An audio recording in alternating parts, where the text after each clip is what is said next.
Bueno, este panel lo va a complementar la conferencia de regulación, financiamiento y sostenibilidad, desafíos para los sistemas de salud al futuro, a cargo de Óscar Cetrángolo, profesor titular e investigador de la Universidad de Buenos Aires, Argentina. Bienvenido.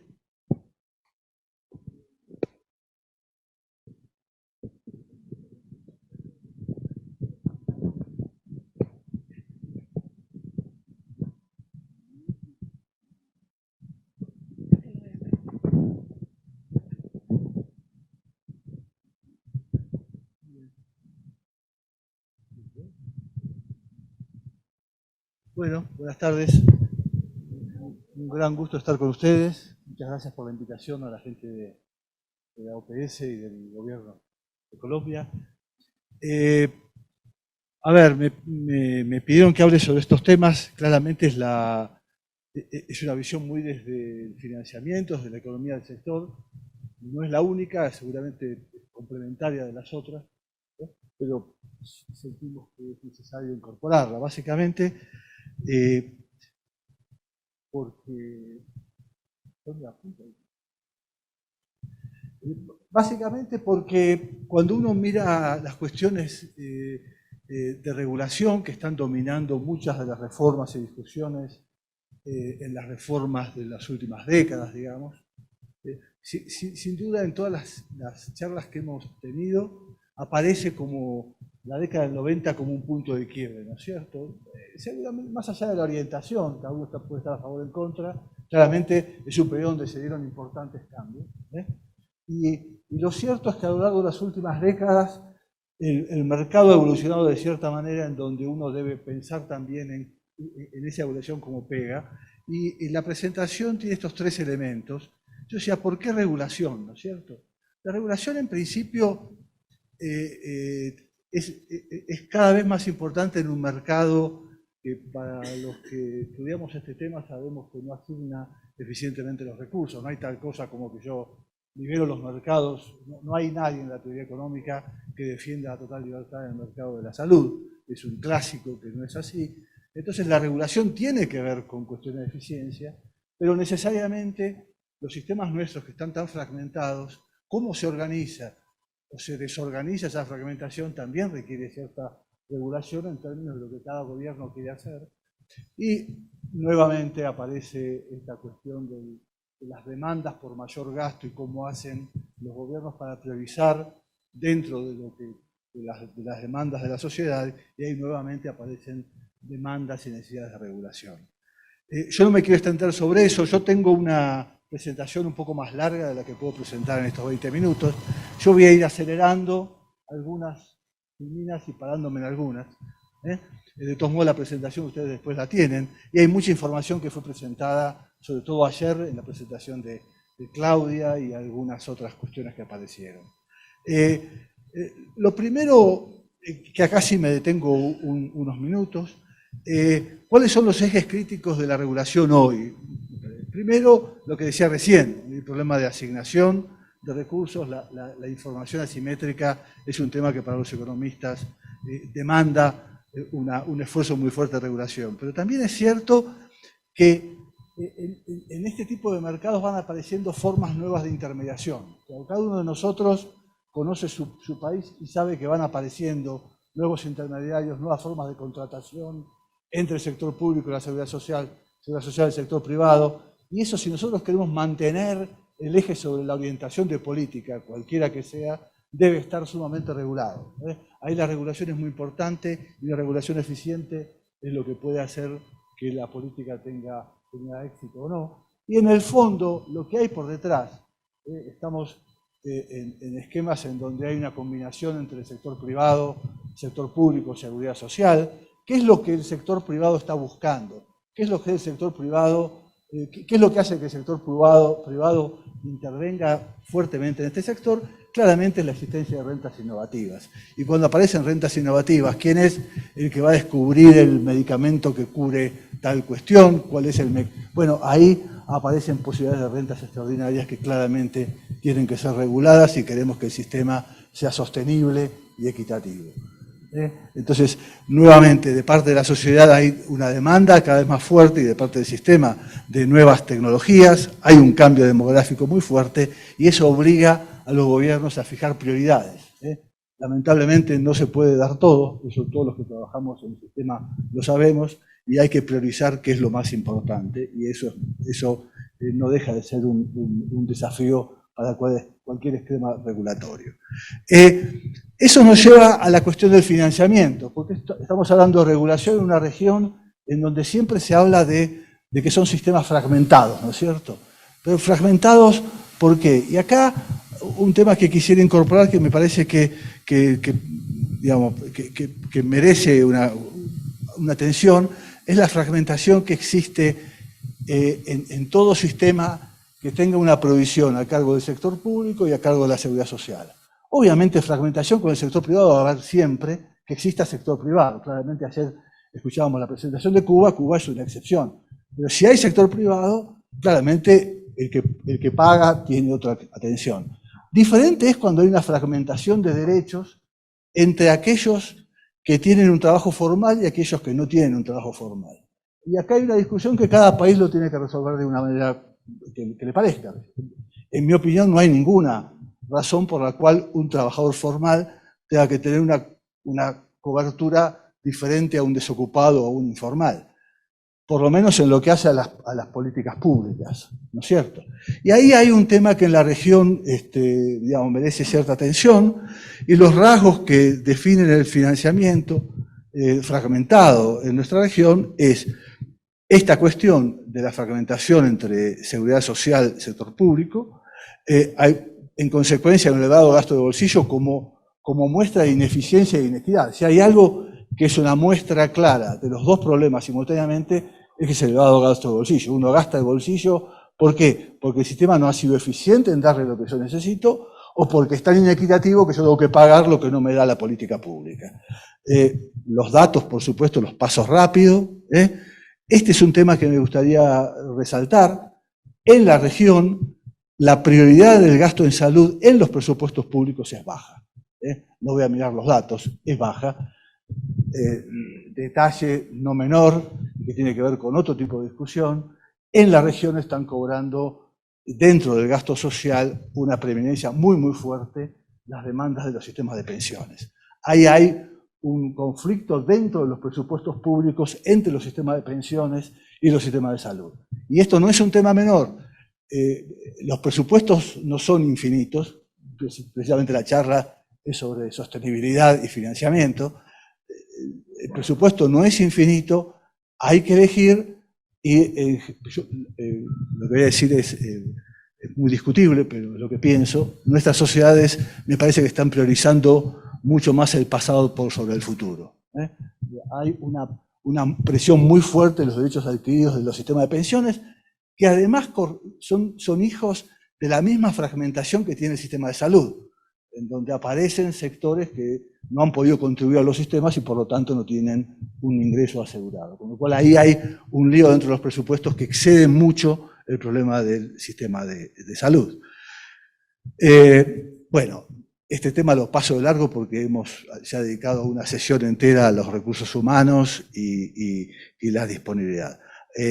Ahí yo ensayé hace un tiempo una clasificación de países teniendo en cuenta disponibilidad de recursos, la cobertura de los seguros y los resultados, y clasifiqué una tipología de países entre los promedios, los que están en situación más crítica y menos crítica, y ahí están un poco definidos, no me voy a parar porque sería muy largo, pero eso se los dejo. Y por otro lado, creo que todos sabemos sin necesidad de mirar el cuadro a qué nos referimos, ¿no es cierto? Esto sí, me gustaría detenerme, que es los distintos tipos. Yo dije, hay una fragmentación que tiene que ver con el financiamiento con cobertura con contribuciones sobre el salario, ¿no es cierto? No es la misma tipo de fragmentación en todos los casos. Este es un tema muy importante, porque hay cada país ha enfrentado esta fragmentación de una manera diferente. Hemos visto lo que pasó en Brasil, Costa Rica. Cada país ha enfrentado y muchos no lo han enfrentado. Si me permiten, voy a correr el riesgo de mostrarles una visión medio estilizada, muy imperfecta, pero a mí me ayuda mucho para dar clases sobre esto. Espero que a ustedes les sirva, y si no, olvídense. Ahí lo que ven es, imagínense que en el eje vertical está la cobertura de salud, mídanla como quieran, cobertura, no gasto, por supuesto, y en el eje horizontal la población, que yo ordeno desde el grupo más rico hasta el más pobre. En la lógica de nuestros sistemas de salud original, el sector público estaba destinado a dar una cobertura homogénea para toda la población. Está claro, eso, todos los sectores públicos tienden a hacer eso. Ojo, hemos visto ayer hoy la presentación de Perú, bueno, Argentina es un caso típico, Brasil, digamos, son países extensos de organización descentralizada, bueno, Colombia también. La cobertura no puede ser homogénea, salvo que existan políticas compensadoras muy fuertes desde el gobierno central. Porque si yo descentralizo y cada región tiene que financiar su cobertura con sus recursos, claramente las regiones más pobres de cada país, cada uno sabe cuál es, tienen menos posibilidades, menos recursos humanos, etc. Pero esa es la idea.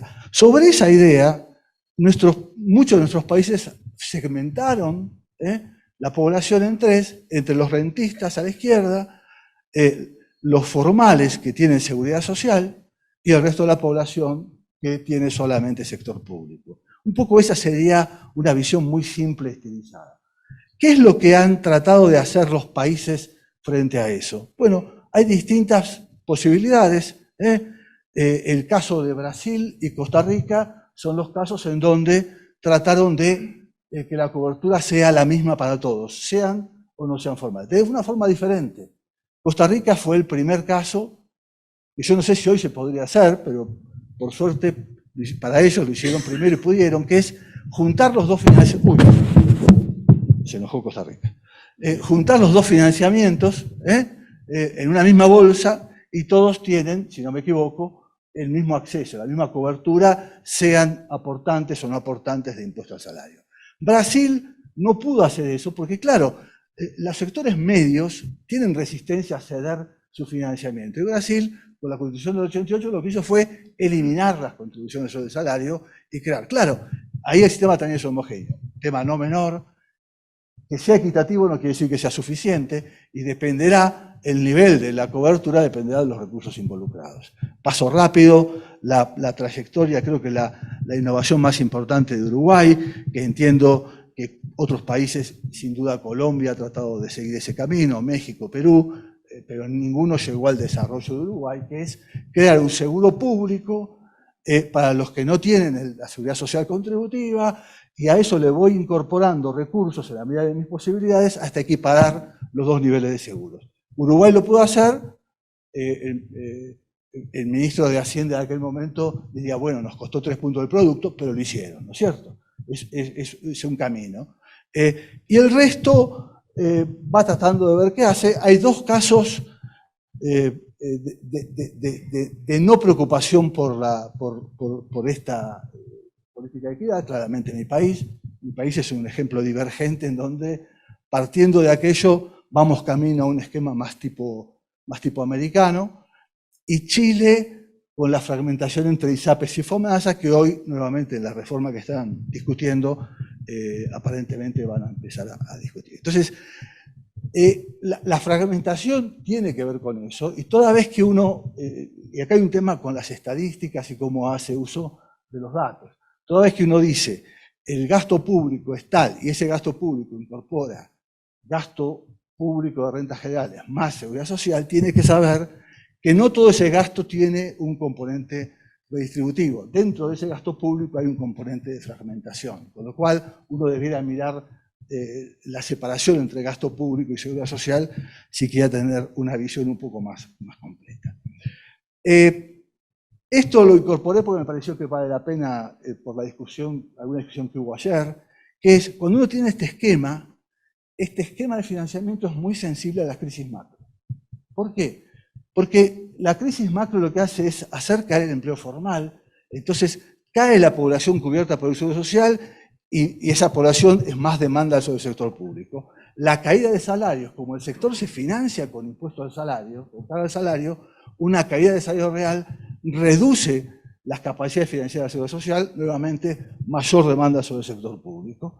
También cae la población que puede pagar, dependiendo de la distribución del ingreso, y el problema final es que las crisis también traen caída de impuestos y traen problemas de financiamiento para el sector público que tiene que hacerse cargo de los problemas del resto. Entonces, como hoy estamos en medio de una crisis, tengamos en cuenta que es un periodo especialmente complejo.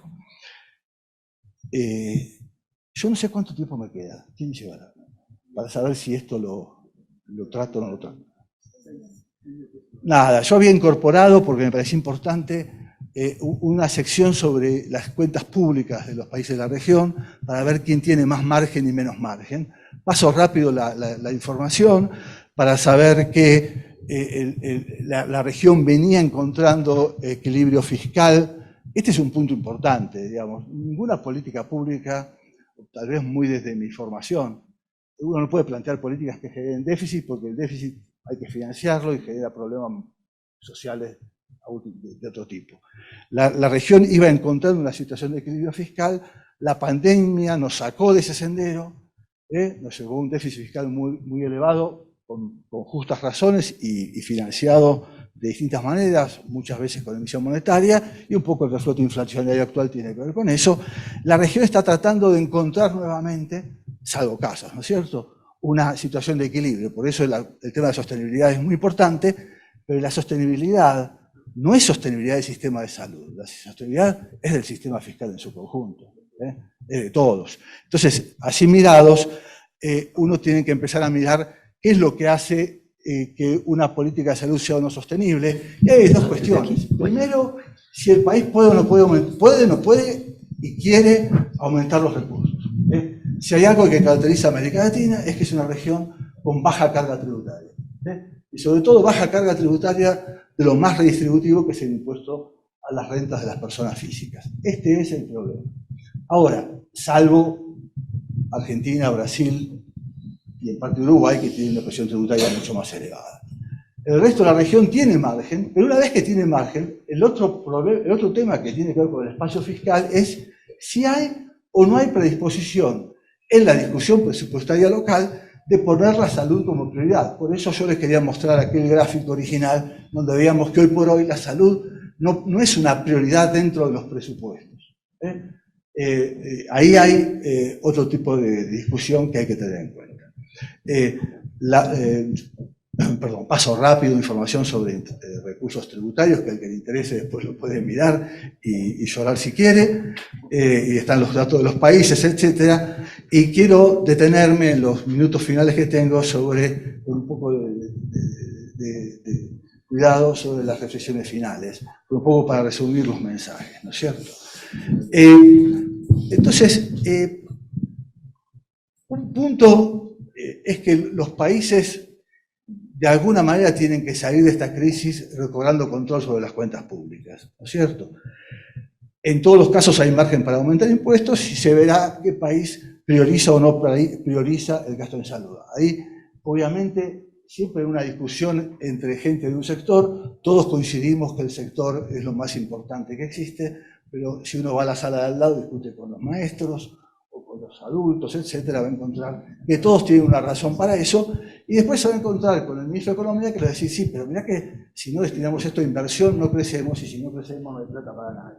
Entonces ahí hay un tema que hay que mirar con mucho cuidado y tratar de no tener posiciones muy voluntaristas del tipo vamos y vamos, ¿no es cierto? El tipo de regulación, este es un tema que me hubiera gustado desarrollar con más cuidado, pero lo desarrollo ahora, o lo noto. El tipo de regulación depende de la organización de cada sistema, porque dada la organización de cada sistema, uno tiene un problema que resolver en términos de eficiencia y de equidad. Dependiendo qué tipo de fragmentación yo tenga, si voy al caso Costa Rica, Brasil o Chile o lo que sea, el tipo de regulación para cumplir con ese objetivo es totalmente diferente. Pero además, y mucho más importante, esta mañana fue, ¿no?, la presentación de Reinaldo Holder, que hablaba sobre la idea de que no hay una reforma definitiva. Esto es un blanco móvil. El sistema de salud es un blanco móvil. Uno imagina una política, una regulación, y el mercado se mueve. Acá hay actores muy importantes que van tomando posiciones defensivas frente a cada regulación, y entonces, bueno, la regulación tiene que cambiar.